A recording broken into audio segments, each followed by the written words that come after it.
update ทาง chain មាននៅថ្ងៃច័ន្ទទី17ខែ11សម្រាប់តម្លៃមាសបច្ចុប្បន្នគឺនៅ$4082ក្នុង1 ounce ហើយសម្រាប់ហាង chain មាសកាលពីថ្ងៃសុក្រសប្តាហ៍មុនគឺមានការធ្លាក់ចុះមកច្រើនមែនទែនធ្លាក់ចុះចូល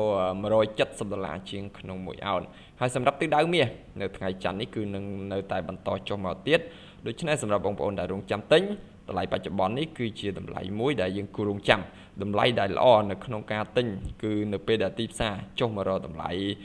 $4032ហើយបើសិនជាទីផ្សារនៅតែបន្តចុះទៀតយើងអាចទិញថែមបានទៀតនៅតម្លៃ$4001ឬក៏តម្លៃ$4000គឺយើងអាចទិញបានចំណែកឲ្យបងប្អូនដែលរងចាំលក់មាសតម្លៃបច្ចុប្បន្ននេះគឺមាសចុះពីលើមករៀងច្រើនអញ្ចឹងយើងរងចាំនៅពេលដែលទីផ្សារឡើងទៅលើវិញខ្លះដល់តម្លៃ$4125យើងអាចលក់បានហើយបើសិនជាទីផ្សារនៅតែបន្តឡើងទៀតយើងអាចលក់ថែមទៀតនៅតម្លៃ$4151ដោយសារតែ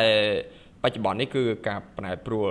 ទីផ្សារមាសក្នុងមួយថ្ងៃគឺមានការប្រែប្រួលច្រើនមែនទែនដូច្នេះសម្រាប់បងប្អូនដែលចូលផ្សារយើងគួរតែកំណត់ហានិភ័យឬក៏ SL ឲ្យបានច្បាស់លាស់ខ្ញុំនឹងអាប់ដេតហាង chain មាសបន្តទៀតនៅក្នុង channel Telegram ដូច្នេះបងប្អូនអាចចូលរួមបានហើយសម្រាប់បងប្អូនដែលមានបំណងចង់បើក account ទិញលក់មាសនៅ Blackwell អាចឆាតតាម Telegram 016879511